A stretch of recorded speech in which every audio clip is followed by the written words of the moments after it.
Di sebuah desa kecil di Jawa Timur, hiduplah seorang pria bernama Mas Reno. Berusia 38 tahun, ia seorang ayah dari 2 anak, dan suami dari seorang perempuan sederhana bernama Bularas. Kehidupan keluarga ini sebenarnya tak berlebihan, cukup makan, cukup sandang. Asal bisa menyekolahkan anak-anak, Mas Reno sudah merasa bersyukur. Untuk menyambung hidup, Mas Reno membuka sebuah warung sederhana di pinggir jalan desa. Warung itu menjual bebek ungkep, resep turun-temurun dari ibunya. Dulu, bebek yang dimasaknya terkenal empuk, gurih, dan kaya bumbu. Walau hanya warung kecil dengan meja kayu seadanya, beberapa pelanggan tetap selalu datang. Mereka suka duduk di kursi bambu reot sambil menikmati sambal terasi pedas buatan Bularas. Namun, di balik kesederhanaan itu, ada kegelisahan yang sering menghantui Mas Reno. Setiap malam, ketika lampu minyak di rumah kecil mereka sudah padam, ia termenung memikirkan masa depan. Hutang kecil di warung grosir makin menumpuk, harga bahan pokok naik, sementara hasil dagangan kadang tak seberapa. Reno, anak-anak butuh biaya sekolah. Si Bagas kemarin ditagih guru buat beli buku. Kalau begini terus, bagaimana kita bisa bertahan? Keluh Bularas suatu malam. Mas Reno hanya diam, menatap keluar jendela, hatinya panas. Tapi mulutnya tak bisa memberi jawaban. Dalam hatinya ia merasa gagal sebagai kepala keluarga. Meski begitu, warung bebeknya masih berjalan, walau tak seramai dulu. Ada rasa cemas yang entah dari mana datangnya, seperti ada bayangan besar menanti di depan. Suasana rumah sering hening, hanya terdengar suara jangkrik dan sesekali lolongan anjing di kejauhan. Yang lebih aneh, beberapa kali Mas Reno bermimpi buruk. Dalam mimpinya, ia melihat dirinya berdiri di tepi sungai hitam pekat, dikelilingi banyak bebek dengan mata merah menyala. Suara-suara asing berbisik di telinganya, menawarkan sesuatu yang belum ia pahami. Setiap terbangun, keringat dingin membasahi tubuhnya. Cuma mimpi, pikirnya, berusaha menenangkan diri, tapi firasat buruk itu terus menghantui hari-hari berikutnya. Mas Reno tetap membuka warung. Anak-anaknya, Bagas dan Rini, sesekali membantu melayani pembeli. Wajah mereka polos, penuh harapan, tanpa tahu kalau ayah mereka sedang bergulat dengan rasa putus asa. Hidupnya terlihat normal dari luar, tapi di balik senyum tipisnya, ada tekanan besar yang semakin lama semakin menekan dada, seperti bisikan halus dari kegelapan yang menunggu saat yang tepat untuk menjeratnya. Dan tanpa disadari Mas Reno, bayangan itu sudah mulai mendekat. Bintang beberapa bulan setelah warung bebek ungkap Mas Reno mulai dikenal orang, muncul seorang pria bernama Pak Rali. Usianya sekitar 45 tahun, wajahnya keras dan tatapannya tajam. Tak ada yang menyangka kalau pria itu tiba-tiba membuka warung bebek baru tepat di seberang jalan warung Mas Reno. Awalnya Mas Reno tidak terlalu khawatir. Orang cuma coba-coba, mana bisa masak bebek seenak resep ibuku, gumamnya dengan sombong. Tapi nyatanya, hanya dalam waktu singkat, warung Pak Rali ramai bukan main. Bau bebek goreng yang harum semerbak tercium sampai jauh. Orang-orang desa dan bahkan pendatang dari kampung sebelah berdatangan. Kursi di warung Pak Rali selalu penuh. Mobil dan motor parkir berderet di depan warungnya. Sementara di warung Mas Reno, hanya ada 1-2 orang pembeli. Kadang malah kosong. Seharian, Reno, ini bagaimana? Sejak ada warung Pak Rali, kita makin sepi. Hasil jualan cuma cukup beli beras buat 2 hari, kata Bularas dengan wajah panik. Mas Reno terdiam, dadanya terasa sesak. Ia mulai merasa iri. Seringkali, dari balik tirai warungnya, ia mengintip ke warung seberang. Melihat tawa Pak Rali yang bahagia melayani pembeli, membuat darahnya berdesir panas. Hari demi hari, keadaan makin parah. Suatu sore, Bagas, anak sulungnya, pulang dari sekolah dan berkata polos, "Pak, tadi teman-teman ngajak makan di warung Pak Rali. Katanya bebeknya lebih enak dari punya kita." Kalimat itu bagai pisau menancap di hati Mas Reno. Ia menahan amarah. Wajahnya merah padam, namun ia tak berani melampiaskan di depan anaknya. Malam itu, suasana rumah menjadi tegang. Hanya suara tik-tik hujan di atap genteng yang terdengar. Mas Reno duduk di kursi bambu, menatap kosong ke arah tungku dapur yang sudah padam. Sementara Bularas terus mengeluh soal hutang yang makin menumpuk. "Reno, kita tak bisa begini terus. Kalau warung benar-benar bangkrut, anak-anak mau makan apa?" ucap Bularas dengan suara bergetar. Mas Reno hanya bisa mengepalkan tangan.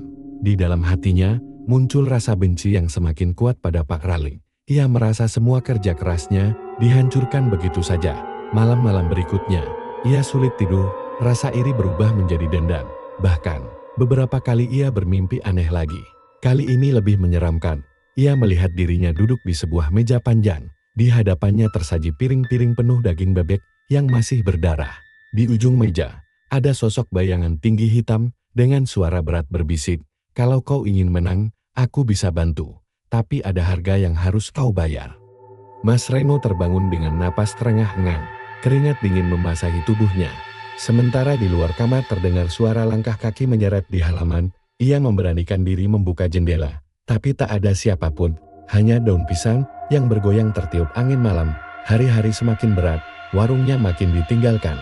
Bahkan tetangga yang dulu sering mampir, kini lebih memilih warung Pak Rale. Nama warungnya pun terdengar semakin populer. Sementara warung Mas Reno hampir dilupakan. Hatinya semakin kalut. Dalam kepalanya, satu pikiran gila mulai tumbuh. Apakah ada cara pintas untuk mengalahkan Pak Rale? Dan pikiran itulah yang akan menjadi awal dari kegelapan yang tak bisa lagi ia hindari. Hari-hari Mas Reno semakin gelap. Warung bebeknya kian sepi. Kursi-kursi kayu hanya dipenuhi debu dan bau minyak jelantah yang menempel di dapur makin terasa menusuk. Sementara itu, warung Pak Rale di seberang jalan selalu penuh sesak suara. Riuh pembeli terdengar jelas, seakan mengejek kegagalan Mas Reno. Suatu malam, ketika warung sudah ditutup lebih awal karena tak ada pembeli, Bularas duduk di sudut dapur dengan wajah murung. "Reno, aku sudah tak tahu lagi harus bagaimana. Beras kita tinggal sedikit. Hutang di warung grosir belum dibayar. Anak-anak butuh uang sekolah. Kau suamiku. Apa kau tak bisa lakukan sesuatu?"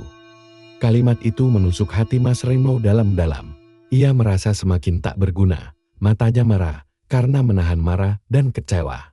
Ia ingin berteriak, tapi lidahnya keluh. Di tengah kegelisahannya, Mas Reno teringat pada Sarman, seorang teman lamanya yang dulu sering ia temui di pasar. Sarman dikenal pernah bekerja pada seorang dukun sakti di Jawa Timur, seorang dukun yang katanya ahli dalam pesugihan. Keesokan harinya, ketika ia sedang termenung di depan warung, tiba-tiba Sarman lewat. Seolah takdir mempertemukan mereka. "Loh, Mas Reno, kenapa murung sekali? Warungmu kok sepi?" tanya Sarman sambil menyeringai. Mas Reno hanya menghela napas panjang. "Ya begini, Man, sejak ada warung Pak Rale, daganganku sepi, hidup makin susah, aku bingung harus apa." Sarman tersenyum tipis, lalu mendekat, suaranya merendah, penuh rahasia. "Ada jalan, kalau kau mau. Aku kenal seorang dukun sakti, banyak orang datang padanya, pulang-pulang hidup mereka berubah. Dagangannya laris, rezekinya ngalir deras, tapi ya, namanya juga jalan gaib, ada syaratnya." Kata-kata itu membuat jantung Mas Reno berdegup keras. Ia ingin bertanya lebih jauh, tapi ada rasa takut. Namun Sarman seakan bisa membaca pikirannya. "Kalau terus begini, kau akan habis, No. Anak istrimu bisa kelaparan. Mau sampai kapan kau kalah sama Pak Rale? Kadang manusia butuh bantuan dari dunia yang tak kelihatan." Malam itu, Mas Reno gelisah. Kata-kata Sarman terus terngiang di kepalanya. Ia bolak-balik di atas kasur. Keringat dingin bercucuran, seolah ada dua suara dalam dirinya. Satu menyuruh bertahan dengan kerja keras. Satu lagi membisikkan bahwa pesugihan adalah jalan keluar. Dalam tidurnya yang singkat, ia kembali bermimpi. Kali ini lebih nyata dan menakutkan. Ia melihat dirinya berdiri di tengah hutan gelap. Pohon-pohon tinggi menjulang menutup langit. Di hadapannya ada sebuah batu besar berlumuran darah, dan di atasnya duduk sosok tinggi hitam dengan mata merah menyala. Suara berat itu kembali berbisik, "Datanglah padaku. Sebut namaku, dan semua yang kau inginkan akan jadi milikmu. Tapi ingat, harga yang kau bayar bukan uang." Mas Reno terbangun dengan teriakan tertahan. Dadanya naik turun, seakan baru berlari jauh. Di luar, terdengar suara ayam berkokok padahal masih tengah malam. Ia memandang wajah anak-anaknya yang tidur pulas. Ada rasa iba, ada rasa sayang, tapi juga ada ketakutan besar. Bagaimana jika ia gagal menafkahi mereka? Bagaimana jika ia benar-benar kehilangan segalanya? Keesokan harinya, dengan mata merah dan wajah muram, Mas Reno menemui Sarman. "Man, aku ingin tahu lebih banyak tentang dukun itu. Bisa kau antar aku?" Sarman tersenyum lebar, seolah sudah menunggu jawaban itu. "Tentu saja bisa, tapi ingat, Reno, begitu kau masuk ke jalannya, tak ada kata mundur. Mas Reno hanya menunduk. Di dalam hatinya, ia tahu dirinya sedang berjalan menuju jalan gelap yang belum pernah ia bayangkan sebelumnya. Dari situlah, jalan pintas itu mulai membuka pintu menuju kengerian yang tak akan pernah bisa ia hindari. Malam itu, langit desa diselimuti awan hitam, angin bertiup kencang, membuat daun-daun pisang bergesekan seperti suara bisikan samar. Sarman menjemput Mas Reno dengan motor tuanya. Tanpa banyak bicara, mereka melaju menuju arah timur, meninggalkan lampu-lampu rumah warga yang redup. Perjalanan terasa panjang dan mencekam. Jalanan semakin sepi, hanya suara jangkrik dan sesekali lolongan anjing terdengar. Sarman hanya berkata singkat, "Dukun ini tinggal jauh di dalam hutan. Jangan banyak tanya, kalau sudah sampai, jangan berani-berani menolak apapun yang dia ucapkan, Mas." Reno menelan ludah, hatinya gelisah, tapi rasa putus asa menutupi ketakutannya. Setelah hampir 1 jam perjalanan, mereka tiba di sebuah jalan tanah yang hanya cukup untuk berjalan kaki. Motor diparkir di pinggir jalan. Lalu mereka melanjutkan perjalanan masuk ke dalam hutan. Langkah kaki mereka terdengar jelas di atas tanah basah, ditemani suara burung hantu yang sesekali melengking. Di tengah hutan, terlihat sebuah gubuk tua reyot berdiri, atapnya dari rumbia yang sudah bolong-bolong, dindingnya dari anyaman bambu. Namun entah mengapa dari dalam gubuk itu terlihat cahaya temaram merah, seperti api kecil yang menyala. "Sudah sampai," bisik Sarman. Ia memberi isyarat agar Mas Reno maju sendiri. Dengan kaki gemetar, Mas Reno melangkah mendekati gubuk. Bau anyir dan wangi kemenyan bercampur jadi satu, menusuk hidungnya. Dari dalam, terdengar suara gamelan pelan, seolah ada pesta gaib yang sedang berlangsung. Pintu gubuk terbuka sendiri, berderit pelan. Dari dalam muncul seorang pria tua berambut panjang putih. Matanya cekung, namun berkilat menyeramkan. Kulitnya keriput, namun tubuhnya tegap, mengenakan jubah hitam lusuh. "Jadi kau yang bernama Reno?" Suara dukun itu berat, seolah keluar dari 2 mulut sekaligus. Mas Reno tercekat, tak mampu menjawab, hanya bisa mengangguk pelan. Dukun itu tersenyum tipis, meningkap giginya yang kuning kehitaman. "Aku sudah menunggumu. Banyak yang datang padaku dengan keinginan sama. Rezeki, kekayaan, dagangan laris, tapi semua ada harga. Kau siap membayar?" Mas Reno mencoba memberanikan diri. Aku hanya ingin warungku kembali ramai. Aku tak tahan lagi kalah dari pesaingku. Aku ingin anak istriku hidup layak." Dukun itu tertawa pelan, suaranya serak namun menakutkan. Ia berjalan memutar mengelilingi Mas Reno, seolah menilai tubuh dan jiwanya. "Permintaanmu mudah, tapi harga yang kubutuhkan bukan uang, bukan emas. Aku butuh tumbal dari darah dagingmu sendiri. Semakin kau kaya, semakin besar harga yang harus kau bayar." Mendengar kata tumbal, darah Mas Reno berdesir. Wajah anak-anaknya terbayang jelas di kepalanya. Ia ingin mundur, tapi kakinya seperti tertancap di tanah. Dukun itu menyalakan dupa, asapnya mengepul tebal hingga membuat mata pedia. Lalu ia mengeluarkan mangkuk tanah liat berisi darah hitam pekat. "Minum ini, Reno. Dengan ini, ikatanmu pada dunia gaib akan terbentuk. Daganganmu akan laris, bebekmu akan jadi yang paling dicari orang. Tapi ingat, setiap suap yang orang makan dari warungmu, ada roh yang menagih gantinya." Mas Reno menatap mangkuk itu dengan wajah pucat. Tangannya bergetar. Dalam hatinya ada pergulatan besar antara cinta pada keluarganya dan ketakutan akan kegagalan. Tapi suara batin yang gelap menjerit lebih keras, "Ambil. Kalau tidak, keluargamu akan mati miskin dan kelaparan." Dengan tangan gemetar, ia akhirnya meraih mangkuk itu dan meneguk isinya. Cairan pahit dan amis itu membuat tenggorokannya hampir tersedak. Namun ia memaksa menelannya hingga habis. Dukun itu tersenyum puas. "Mulai malam ini, kau sudah menjadi bagian dari perjanjian. Pulanglah besok pagi, lihatlah warungmu. Kau akan tahu apa arti keberkahan dari dunia yang tak terlihat." Suara gamelan semakin keras. Pintu gubuk tiba-tiba tertutup dengan keras. Dari kejauhan, Sarman menunggu dengan wajah dingin, seolah sudah tahu apa yang terjadi dalam perjalanan pulang. Mas Reno diam 1000 bahasa. Dadanya terasa berat, kepalanya berputar, namun di balik rasa takutnya, ada rasa aneh yang muncul seperti sebuah kekuatan baru yang mengalir di tubuhnya. Ia tidak sadar, langkahnya baru saja masuk ke jalan hitam yang tak ada jalan kembali. Keesokan paginya, suasana rumah Mas Reno berbeda. Udara terasa lebih pengap, dan dapur dipenuhi aroma aneh. seperti bau daging yang baru saja disembelih. Bularas mengira itu bau bebek yang ia simpan di dapur. Tapi Mas Reno tahu itu bukan bau biasa. Dengan wajah letil, ia tetap membuka warung. Awalnya ia tak berharap banyak, seperti hari-hari sebelumnya. Kursi kayu sudah ia lap, meja sudah ia bersihkan.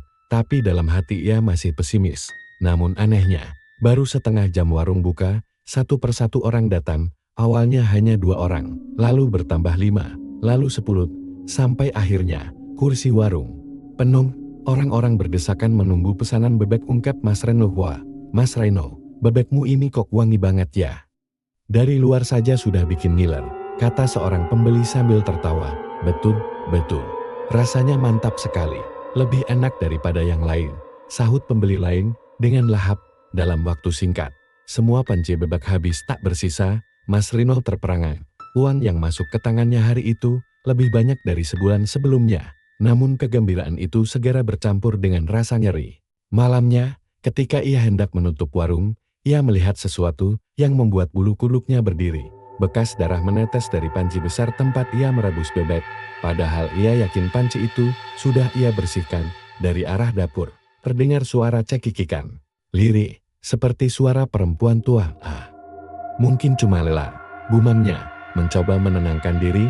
Hari-hari berikutnya, warung Mas Reno semakin terkenal. Pembeli berdatangan dari desa lain, bahkan ada yang datang dengan mobil. Mereka bilang bebek, ungkap Mas Reno, punya rasa yang tak bisa ditemukan di tempat lain. Tetapi sejak saat itu, rumahnya mulai dipenuhi kejadian aneh. Anak bungsunya, Rimi, sering menangis tengah malam. Pak, ada orang hitam di dapur dia. Senyum ke Rimi. Katanya terbata-bata. Bagas, anak sulungnya, sering mengeluh sakit kepala. Ia juga beberapa kali muntah tanpa sebab.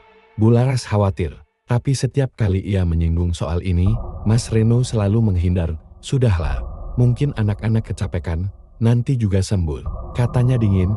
Suatu malam, Bularas bangun karena mendengar suara gaduh dari dapur. Ia mengintip dan hampir menjerit. Mas Reno sedang duduk sendirian, menatap panci kosong sambil bergumam pelan. Matanya merah, wajahnya pucat. Di belakangnya, seperti ada bayangan besar bergerak, seakan ikut mengawasinya. Sejak saat itu, Bularas mulai curiga. Ada sesuatu yang tidak beres dengan suaminya. Tapi Mas Reno semakin keras kepala, semakin sibuk dengan warung, dan semakin tertutup. Tetangga-tetangga pun mulai membicarakan perubahan aneh di rumah Mas Reno. Mereka sering mendengar suara tangisan perempuan dari dalam rumah. Padahal Bularas tidak pernah mengaku menangis. Beberapa kali, warga juga mencium bau amis darah dari arah dapur warung saat tengah malam. Meski begitu, uang terus mengalir. Mas Reno bisa melunasi hutangnya, membeli perabot baru, bahkan memperbesar warungnya. Namun di balik semua itu, wajahnya semakin pucat, matanya cakun, seolah setiap hari ada sesuatu yang menggerogoti jiwanya. Dalam hati kecilnya, ia tahu apa yang ia nikmati bukanlah rezeki biasa. Itu adalah rezeki yang ditukar dengan sesuatu yang lebih berharga, dan waktunya untuk membayar pasti akan datang, dan malam-malam berikutnya akan membuktikan bahwa pesugihan yang ia pilih bukanlah jalan untuk hidup lebih baik, melainkan pintu menuju teror yang tak bisa lagi ia hindari. Warung bebek, ungkap Mas Reno, semakin hari semakin ramai. Dari luar, semua terlihat sempurna, pembeli selalu antre, uang selalu penuh di laci, dan keluarga Mas Reno tampak lebih sejahtera dibandingkan sebelumnya. Tapi di balik semua itu, rumah kecil mereka berubah menjadi tempat yang menyeramkan. Setiap malam, udara di dalam rumah terasa lebih dingin dari biasanya. Meski tidak ada angin, bau amis darah sering muncul tiba-tiba, menusuk hidung. Padahal tak ada daging yang sedang dimasak. Suara ketukan pelan di dinding, suara kursi bergeser sendiri, bahkan suara orang berbisik di telinga, mulai jadi hal biasa bagi keluarga itu. Anak sulungnya, Bagas, yang berusia 12 tahun, mulai mengalami hal aneh. Beberapa kali ia mendadak berteriak histeris di tengah malam, matanya melotot seakan melihat sesuatu yang tidak dilihat orang lain. Pak, ada makhluk hitam berdiri di pojok kamar. Dia menatap aku, teriaknya dengan suara serak. Mas Reno buru-buru memeluk anaknya, tapi yang ia rasakan justru tubuh Bagas panas seperti terbakar. Setelah itu, Bagas sering kesurupan, mulutnya berteriak dengan suara serak yang bukan suaranya, menyebut kata-kata yang tak bisa dipahami. Sementara itu, Reni, Anak bungsunya yang baru 7 tahun, selalu ketakutan berada di dapur. Ibu, jangan. Suruh Rini ke dapur. Ada perempuan rambutnya panjang duduk di pojokan. Dia senyum ke Rini. Katanya dengan mata berkaca-kaca. Bu Laras semakin resah. Ia berulang kali mendesak Mas Reno untuk menceritakan apa yang sebenarnya terjadi. Tapi Mas Reno hanya diam atau membentaknya dengan nada tinggi. Sudah. Jangan banyak tanya, ini semua demi kita bisa makan. Demi anak-anak bisa sekolah. Bentaknya suatu malam, namun semakin hari, tanda-tanda kengerian semakin jelas. Suatu malam, Bu Laras terbangun karena mendengar suara gaduh dari dapur. Ketika ia mengintip, tubuhnya langsung kaku. Mas Reno sedang duduk di lantai dapur, menghadap sebuah panci besar yang kosong. Di depannya ada seekor bebek hidup, matanya melotot. Seakan ketakutan, dengan tangan gemetar, Mas Reno memotong leher bebek itu. Darahnya ia tampung ke dalam mangkuk, lalu ia seperti berbicara dengan sesuatu yang tak terlihat. Aku sudah penuhi, jangan ganggu anak-anakku. Jangan ganggu. Gumamnya lirik, wajahnya penuh keringat. Di belakangnya, Bu Laras melihat sekilas. Bayangan hitam tinggi menjulang, dengan mata merah yang berkilat dalam gelap. Sosok itu berdiri persis di belakang Mas Reno, seolah mengawasi setiap gerakannya. Bu Laras menutup mulutnya, agar tidak menjerit. Keesokan harinya, ia mencoba bicara. Lagi dengan Reno. Mas, aku lihat sendiri tadi malam. Kau menyerahkan darah bebek untuk sesuatu. Apa yang sudah kau lakukan? Tapi Mas Reno hanya menunduk. Wajahnya semakin pucat, matanya sayu seperti orang yang sudah kehilangan jiwa. Desa pun mulai heboh. Beberapa tetangga sering mendengar suara tangisan dari rumah Mas Reno. Ada yang melihat bayangan hitam melintas di jendela saat malam. Padahal semua penghuni rumah sudah tidur. Bahkan, beberapa pembeli warung mengaku merasakan hal aneh. Saat makan, mereka merasa seperti ada tangan dingin menyentuh bahu mereka. Namun anehnya, hal-hal menyeramkan itu justru membuat warung Mas Reno makin ramai. Orang-orang bukannya takut, tapi semakin penasaran. Bebek ungkitnya makin dikenal, rasanya semakin ajaib, dan banyak yang rela antri lama hanya untuk mencicipinya. Tapi keluarga kecil itu semakin tersiksa. Bagas makin sering kesurupan. Rini semakin pucat dan kurus, dan Bu Laras hidup dalam ketakutan. Sedangkan Mas Reno, meski tubuhnya semakin lemah, tetap memaksakan diri menjalankan warung. Malam demi malam, suara bisikan itu selalu datang ke telinganya. Tumbal waktunya tumbal. Kau sudah berjanji. Mas Reno terbangun dengan tubuh basah oleh keringat dingin. Sementara dari pintu kamar, bayangan hitam itu berdiri menatapnya tanpa wajah. Dan sejak malam itu, ia tahu perjanjian pesugihan yang ia buat mulai menagih bayarnya. Desa yang biasanya tenang mulai dipenuhi bisikan-bisikan aneh. Nama Mas Reno dan warung bebeknya jadi bahan pembicaraan. Orang-orang mulai curiga, mengapa warungnya bisa mendadak ramai, sementara sebelumnya hampir bangkrut. Seorang tetangga, Mari, bercerita pada warga lain, aku sering lewat depan warungnya malam-malam aneh. Lampu dapurnya selalu menyala, padahal warung sudah tutup. Dan aku mencium bau darah amis menyengat, seperti habis ada sembelihan besar. Curiga semakin menjadi ketika seorang pemuda desa bernama Joko Isen mengintip lewat celah jendela warung Mas Reno suatu malam. Matanya langsung membelalak. Ia melihat Mas Reno duduk bersila di lantai dapur. Di depannya ada mangkuk besar berisi darah.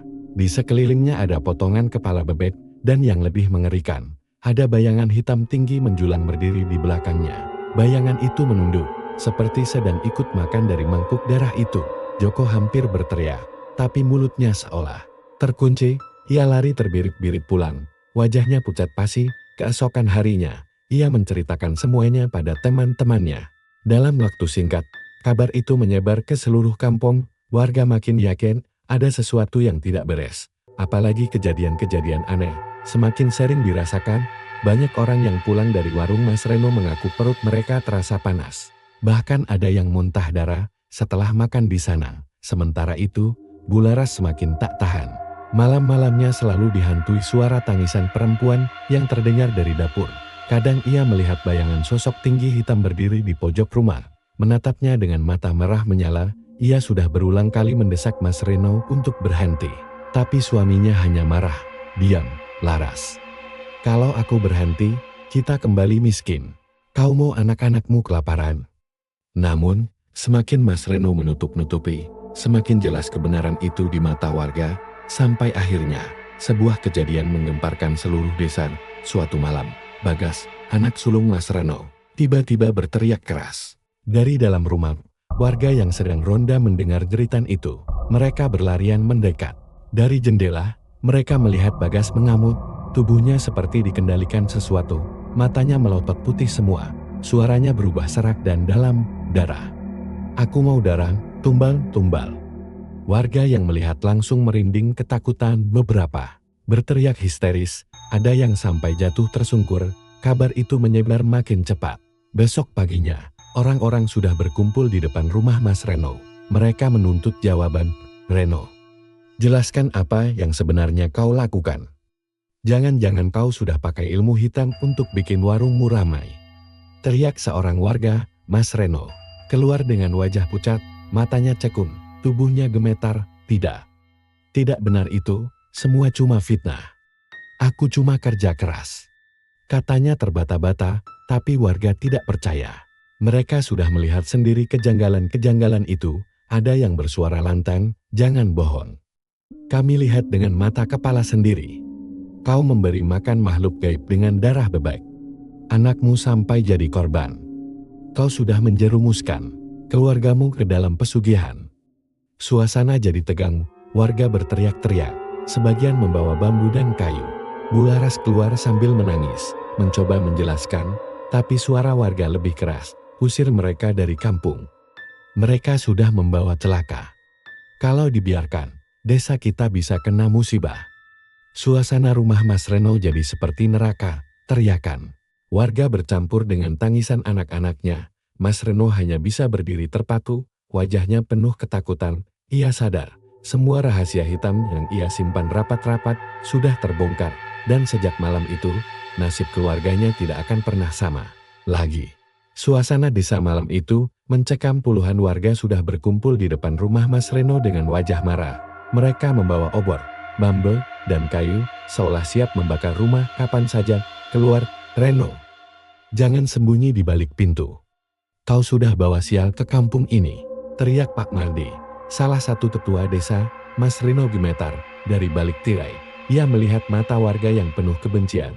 Bularas menangis memeluk Rini, sementara Bagas masih terbaring lemas setelah kerasukan semalam. "Mas, apa yang harus kita lakukan? Mereka mau mengusir kita." Suara Bularas bergetar, penuh ketakutan. Mas Reno hanya diam, wajahnya pucat pasi. Ia tahu, tak ada lagi yang bisa ia sembunyikan. Pintu rumah akhirnya didobrak. Warga menyeret Mas Reno keluar. Ia berusaha menolak, tapi pukulan kayu mendarat di punggungnya. "Dasar orang keparat. Kau tega jual keluarga sendiri demi uang," teriak seorang warga dengan penuh amarah. Bularas mencoba melindungi suaminya. "Tolong, jangan. Kami hanya ingin hidup." Tapi teriakan Bularas justru membuat warga semakin marah. Tidak ada ampun. Orang yang main pesugihan harus diusir. Kalau tidak, kampung ini akan dilaknat. Dengan paksa, warga menyeret keluar. Semua isi rumah, kasur, panci, pakaian, semuanya dilempar ke jalan. Anak-anak menangis ketakutan. Tubuh mereka dipeluk erat oleh ibunya. "Ayo, usir mereka sekarang juga." Warga beramai-ramai mendorong Mas Reno dan keluarganya keluar kampung. Sepanjang jalan, mereka dilempari batu, tanah, bahkan ludah. Suara hinaan terdengar bertubi-tubi. "Dasar tamak. Lebih baik kau mati saja. Jangan pernah kembali ke kampung ini." Mas Reno menunduk, darah mengalir di pelipisnya karena terkena lemparan batu. Ia merasa seluruh tubuhnya lemah, tapi di hatinya masih ada sedikit harapan. Mungkin nanti ia bisa meminta maaf, mungkin semuanya akan reda. Namun harapan itu hancur saat mereka tiba di batas desa. Warga berhenti, lalu salah satu dari mereka berkata dengan lantang, "Mulai malam ini, keluarga Reno bukan lagi bagian dari desa kita. Kalau kalian berani kembali, akan kami bakar hidup-hidup." Setelah itu, mereka meninggalkan Mas Reno sekeluarga yang terpuruk di tanah dengan barang-barang seadanya. Malam semakin pekat. Hutan di depan mereka terlihat gelap dan menyeramkan. Bularas menangis tersedu-sedu, memeluk kedua anaknya. "Mas, kita mau kemana sekarang?" Mas Reno hanya bisa menatap kosong. Hatinya hancur. Ia sadar, ini semua akibat pilihannya sendiri. Jalan pintas yang ia ambil, justru menghancurkan segalanya. Namun apa yang lebih menakutkan adalah ketika suara bisikan itu kembali terdengar di telinganya.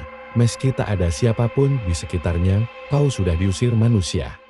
Sekarang hanya kami yang bersamamu. Waktunya membayar janji.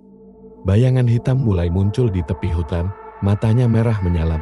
Sosok itu semakin mendekat, seolah menunggu keluarganya masuk lebih jauh ke dalam kegelapan. Dan malam itu, perjalanan Mas Reno dan keluarganya benar-benar memasuki babak akhir jalan menuju kematian yang sudah menanti dengan cara paling mengerikan.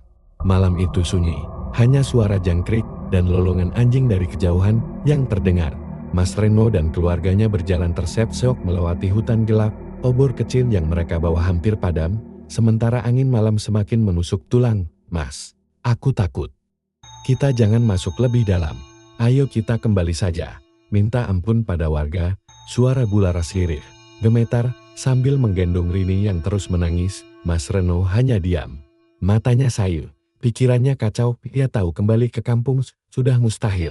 Mereka sudah dibuang, ditolak, dan dikutuk.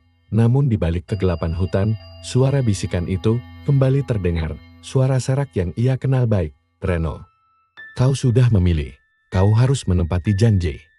Darah sebagai bayaran. Tiba-tiba, obor padam. Hutan menjadi gelap gulita. Angin berhembus kencang, membuat dedaunan berdesir keras. Dari kejauhan, tampak dua mata merah menyala menatap mereka. Bularas menjerit.